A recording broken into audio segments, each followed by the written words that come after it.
Paz do Senhor Jesus, meus queridos irmãos, sejam bem-vindos ao nosso humilde canal.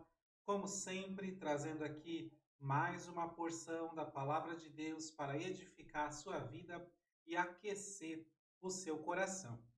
A palavra de hoje é uma palavra de avivamento, de despertamento espiritual.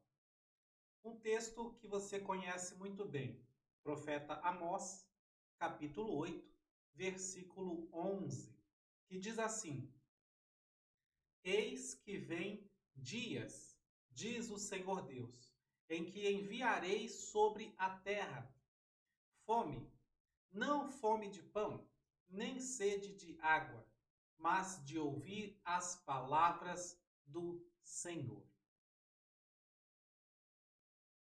Eu pergunto a você, quando foi que essa profecia de Amós se cumpriu?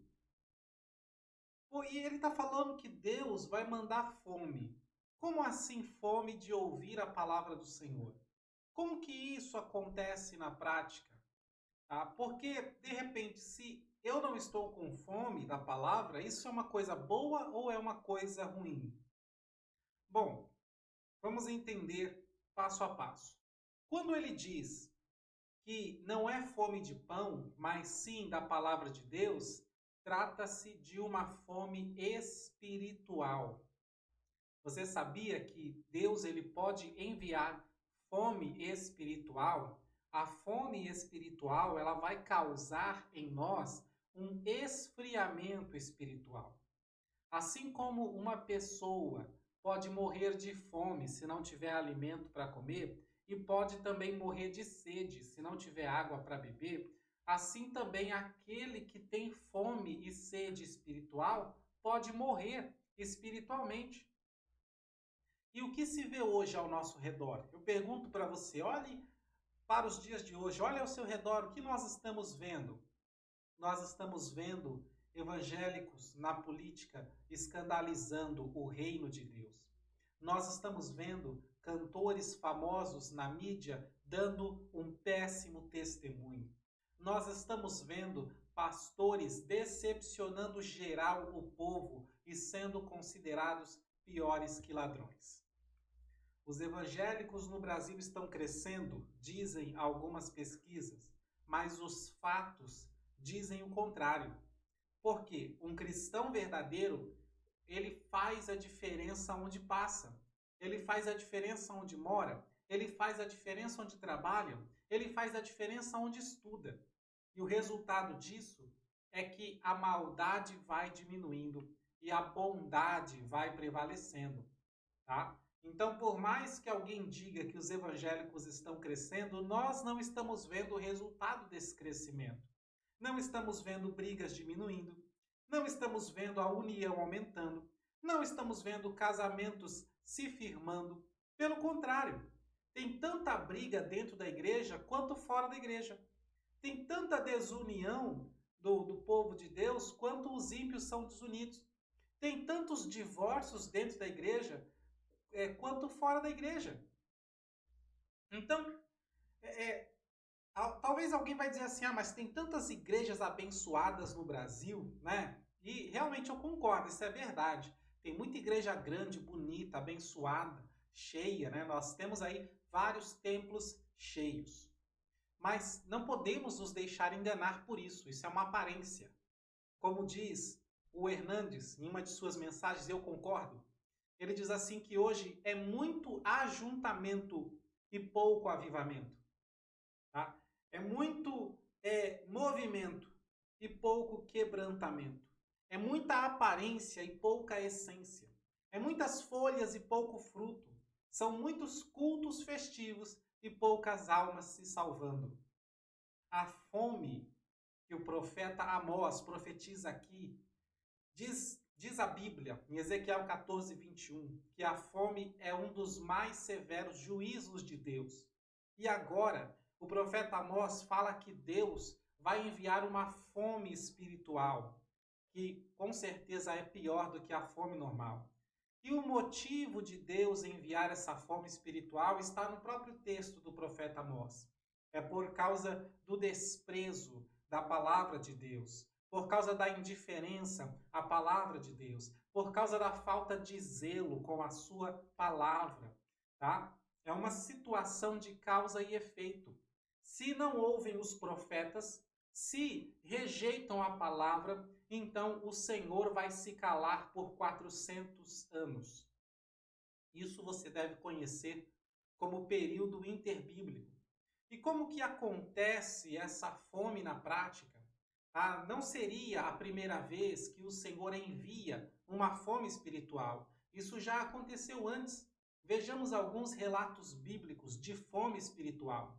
Em 2 Crônicas, capítulo 15, verso 3, está dizendo que Israel esteve por muitos dias sem o verdadeiro Deus e sem sacerdote que o ensinasse e sem lei. Isso é o quê? Isso é fome espiritual. Tá? No livro dos Salmos, 74, verso 9, diz assim: já não vemos os nossos sinais, já não há profetas, nem há entre nós alguém que saiba até quando isso durará. Do que o salmista está falando? Está falando de fome espiritual. Lamentações 2,9 diz assim: as suas portas caíram por terra.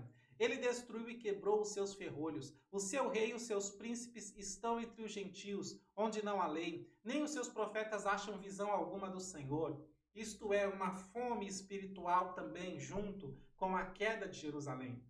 Ainda Ezequiel capítulo 7, verso 26, ele está dizendo: miséria sobre miséria virá, e se levantará rumor sobre rumor. Então buscarão do profeta uma visão, mas do sacerdote perecerá a lei e dos anciãos o conselho. Isso é fome espiritual. É fome espiritual. Não há profeta. Significa que não há quem chame o povo para a santidade. Não há quem revele a vontade do Senhor. Como o povo, por muitas vezes, tem feito calar os profetas, porque não aguenta ser cobrado, não aguenta ser advertido, não aguenta ser exortado. Então Deus não tem enviado mais profetas para este povo. Se você fizer uma simples pesquisa na internet, você vai ver quantas profecias erradas, quantas enganações, quantos revelamentos e profetadas estão acontecendo por aí afora, no Brasil e no mundo, tá? O texto, ele diz, também do sacerdote perecerá a lei, quer dizer, pastores vazios, que não conseguem alimentar a igreja, tá? Pastores vazios da palavra de Deus que não conseguem alimentar a igreja. Quantos pastores você conhece pessoalmente? Não é pastores famosos, não, tá?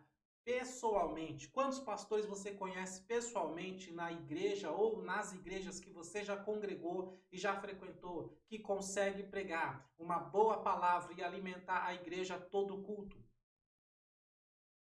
Os únicos cultos, em muitos lugares está assim, os únicos cultos que você consegue ouvir uma boa palavra são os congressos, as festividades, os aniversários, só porque trouxeram alguém de fora, porque aqueles que já estão dentro já não conseguem mais alimentar a igreja do Senhor. E mesmo aqueles que vêm de fora, às vezes não conseguem também, não conseguem trazer uma palavra boa o suficiente, né? Temperada com sal, bem ministrada, bem administrada.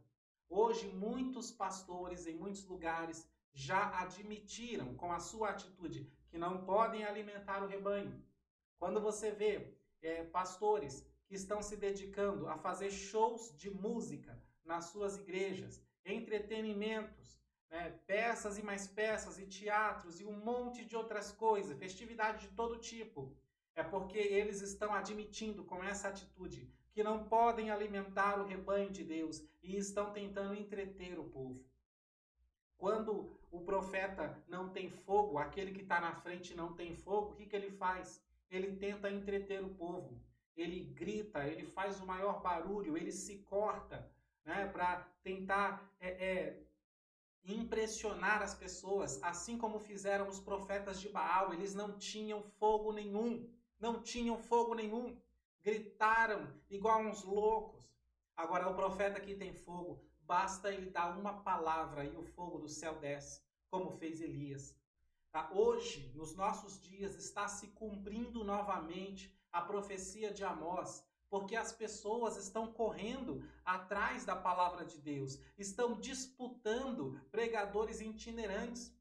Talvez você não saiba, mas tem pregador por aí que é disputado, que é feito até uma espécie de leilão. E aí ele vai pregar onde der a maior oferta.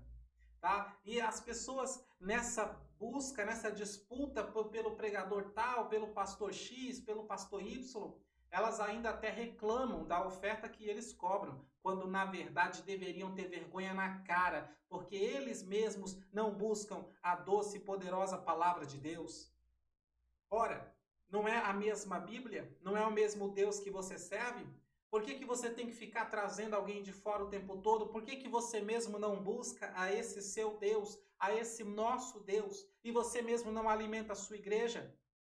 Ou seja, tá vazio, tá sem sal, sem açúcar, sem nada, né? Não tem nada para dar para o povo, aí inventa de trazer alguém de fora e ainda quer reclamar da oferta que a pessoa cobra. Ou seja, não tem nada a ver isso, o assunto aqui não é esse, do que a pessoa cobra. O assunto aqui é que você tem que tomar vergonha na cara. O Deus do pregador itinerante, do pastor lá que está cobrando, é o mesmo seu. É o seu Deus, é a mesma Bíblia. Busque você, ore você, jejue você, estude você e alimente a igreja, porque a responsabilidade é sua e não do itinerante. Tá? Amós, ele está dizendo no verso 12, irão errantes, né, de um mar até outro mar, e do norte até o oriente, correrão por toda parte, buscando a palavra do Senhor, mas não a acharão. Não acharão.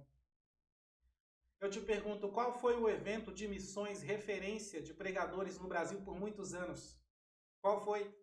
E onde é que está ele agora?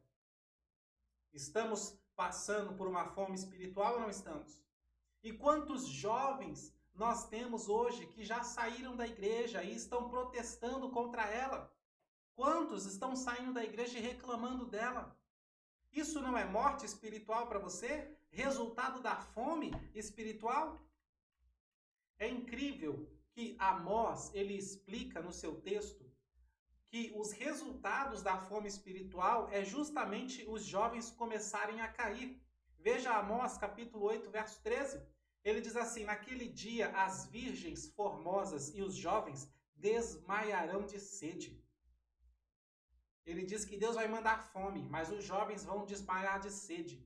Por que de sede e não de fome? Porque a fome é da palavra doce e pura que vem de Deus, mas a sede é da água, do Espírito Santo, aquele que faz jorrar em você um rio de águas vivas. Veja João 7, verso 38 e 39. Esta água, ela é tão poderosa que ela leva a vida por onde passa. Ezequiel 47, 9. E só o cheiro dela faz brotar a mais seca das árvores. Jó 14, 7 ao 9.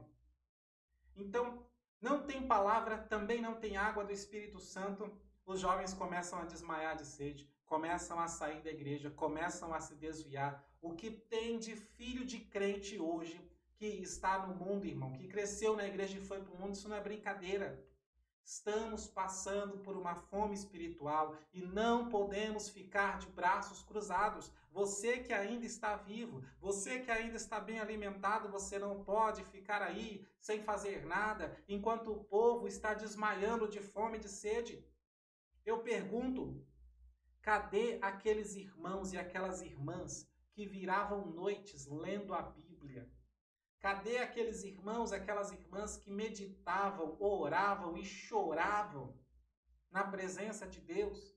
Cadê aqueles que ficavam insistindo com Deus? Cadê aquele povo que anos atrás insistia com Deus, dizendo, Senhor, usa-me, Senhor, eis-me aqui, Senhor, envia-me a mim, Senhor. Lembra quantas vezes você chorou pedindo a Deus para te usar? Lembra quantas vezes num culto de missões, ou quando Deus falou sobre missões, evangelismo, sobre chamado, e você pediu, Deus me usa, eu quero ser usado, e agora, o que você está fazendo?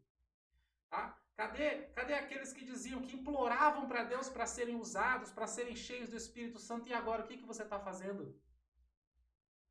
Para onde foram os nossos heróis, homens e mulheres tão bem nutridos espiritualmente, que eram capazes de pregar e ensinar o dia todo? Para onde foram aqueles irmãos, aqueles jovens, aquelas pessoas que o pastor não precisava mandar, não. Você, por conta própria, saía evangelizando, fazendo visitas, orando pelas pessoas. Tá? Cadê aqueles heróis, aquele povo que vivia tão inspirado por Deus, tão inspirado o tempo todo, que podia escrever vários hinos com base bíblica e que hoje muitos estão na harpa cristã?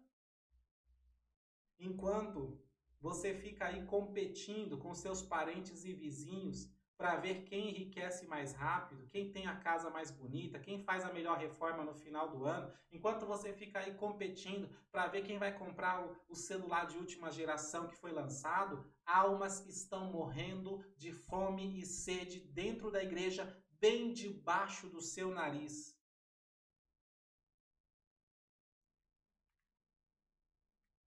E não somente isso, né? Uns estão perdendo tempo em debates teológicos. Outros estão perdendo tempo falando mal do dízimo e de outras doutrinas que ele não concorda. Outros estão perdendo tempo falando mal de pastores e igrejas em geral. E poucos estão lutando para levantar os muros. Irmão, como está faltando Neemias nos dias de hoje? E como está sobrando Sanbalate e Tobias?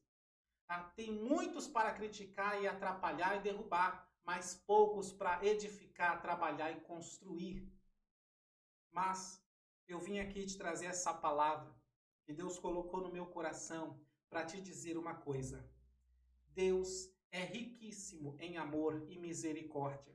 Deus ainda ama esse povo. Deus ainda quer salvar. Deus ainda quer avivar. Deus ainda quer derramar da sua graça, do seu espírito.